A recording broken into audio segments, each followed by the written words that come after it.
সুপ্রিয় দর্শক, কারেন্ট সিচুয়েশনে আপনাদের সবাইকে স্বাগতম। আমি আমাজউদ্দিন আপনাদের পাশে আছি, আশা করি পাশে থাকবেন। আজকে আমরা এসেছি ঢাকা বিশ্ববিদ্যালয়ের শিক্ষক এবং ছাত্র পান কেন্দ্রে। এখানে আমরা দেখতে পাচ্ছি যে বাংলাদেশ তরুণ কলাম লেখক ফোরামের পক্ষ থেকে সারা বাংলাদেশে জুলাই আন্দোলনে যতগুলো ঘটনা হয়েছে সেগুলোর স্থিরচিত্র ধারণ করে রাখা হয়েছে। তো আমরা এখানে দেখব সর্বপ্রথম স্থিরচিত্রটি যেখান থেকে আমরা শুরু করছি, আপনাদের দেখাচ্ছি পাবনা থেকে। এটা ছিল আসলে পাবনা বৈষম্য বিরোধী ছাত্র আন্দোলনের তরফ থেকে আসা, তাদের পক্ষে নামা এবং বিভিন্ন শিক্ষার্থী এবং ছাত্র জনতাদের স্থিরচিত্র। এবং এরপরেই আমরা দেখতে পাচ্ছি মাদারীপুর। এখানে আসলে খুবই মর্মান্তিক একটা দৃশ্য ছিল। আপনারা জানেন মাদারীপুরের অবস্থা খুবই কঠিন একটা অবস্থার মধ্যে তারা বিরাজমান করেছিল, সেটা হচ্ছে জুলাই আন্দোলনের সময়। আপনারা আসলে দেখতে পাচ্ছেন চিত্রগুলো, এখানে দৌড়াদৌড়ির কিছু চিত্র রয়েছে এবং যেখানে লাঠিচার্জ করতেছে পুলিশে, এবং এখানে আলটিমেটলি একটা মারপিটের একটা সিচুয়েশান। তো মাদারীপুরের অবস্থাটা ছিল খুবই ক্রিটিক্যাল, আমরা বলতেই পারি। এখন সেই মর্মান্তিক দৃশ্য কি বলবো, আসলে এটা ছিল আসলে আমাদের রংপুরে যে আপনারা সেই আমাদের ভাই শহীদ আবু সাইদের দৃশ্য সবাই দেখেছেন আশা করি।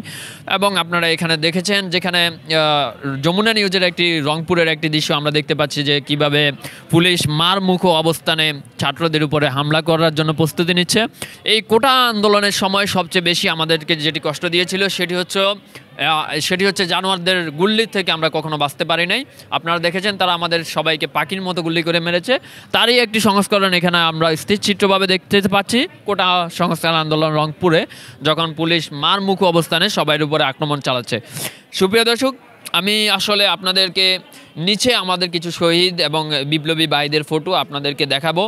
আমাদের এক শহীদ ভাই আর আরেক শহীদ ভাই, আসলে এটা খুবই মর্মান্তিক। আমার জন্য আসলে তাকানোটা খুবই মর্মান্তিক হচ্ছে। আমরা আরেকটু এগিয়ে যেতে চাই, সেটা হচ্ছে উত্তপ্ত ঢাবি পরিস্থিতি ঢাকা বিশ্ববিদ্যালয়ের। আপনারা দেখতে পাচ্ছেন যেখানে জুলাই আন্দোলনের পান কেন্দ্র বলা চলে, যেখান থেকে জুলাই আন্দোলনের সূচনা হয়েছিল, সেই ঢাবির স্থির চিত্র আমরা আসলে ঢাবির অনেকগুলো স্থির চিত্র দেখতে পাচ্ছি। তার মধ্যে হচ্ছে উত্তপ্ত ঢাবি পরিস্থিতি, এবং হচ্ছে আমার এক বোনের হাতে দেখবেন সম্ভবত ফাতেমা উমামা হবে, উনি আমাদের কেন্দ্রীয় সমন্বয়ক সম্ভবত, ট্যালেন্ট নো কোটাস। আর এখানে একটা মর্মান্তিক চিত্র দেখবেন যেখানে আওয়ামী লীগ স্বৈরশাসকের দোসরদের দ্বারা আমাদের বোনদেরকে অত্যাচার করা হয়েছিল, আপনারা দেখতে পাচ্ছেন এমন। আর বিশেষ একটি শিল্পকর্ম আমি আপনাদের উদ্দেশ্যে তুলে ধরতে চাই। দেখেন এখানে এক ভাই, যেখানে তাকে গুল্লি করার পরেও তাকে পুলিশ মারতে আসছিল, আর সে 2 হাত জোর করে ক্ষমা চাচ্ছিল। এবং আর আমাদের ভাইদের আরও কিছু নামাজের স্থির চিত্র আপনারা দেখতে পাচ্ছেন, যেখানে মনে করেন গুল্লির বিপরীতে দাঁড়িয়ে তারা নামাজ আদায় করতেছিল।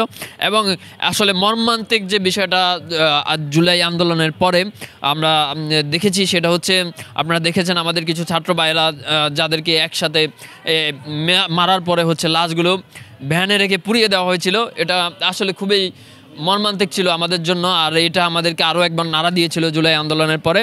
এখানে আমাদের আরেক ভাইয়ের চিত্র, আর ফরিদপুরের কিছু স্থির চিত্র এখানে রাখা হয়েছে, চাঁপাইনবাবগঞ্জের কিছু চিত্র রাখা হয়েছে। এভাবেই সমগ্র আপনাদেরকে যদি আমি দেখাই, টোটাল আজকে ঢাকা বিশ্ববিদ্যালয়ের পান কেন্দ্রটা আমি ক্যামেরা ভাইকে অনুরোধ করবো এই দিকটাতে একটু ঘুরে দেখাতে। টোটাল পান কেন্দ্রটাতে ঢাকা বিশ্ববিদ্যালয়ে আজকে জুলাই আন্দোলনের যে স্থির চিত্রগুলো এগুলো সাজিয়ে রাখা হয়েছে। আসলে এগুলোই যেমনটা হচ্ছে আমাদেরকে প্রেরণা যোগায় আমাদের ভবিষ্যতের জন্য, এবং তেমনটাই হচ্ছে আমাদেরকে হৃদয় বিদারক একটি কাহিনী যে আমরা অতিবাহিত করে এসেছি, এটা আমাদেরকে মনে করিয়ে দেয়। তো আজকের কারেন্ট সিচুয়েশনে আপনাদের জন্য এতটুকুই থাকছে। আশা করি সবাই ভালো থাকবেন এবং সাথে থাকবেন, পাশে রাখবেন।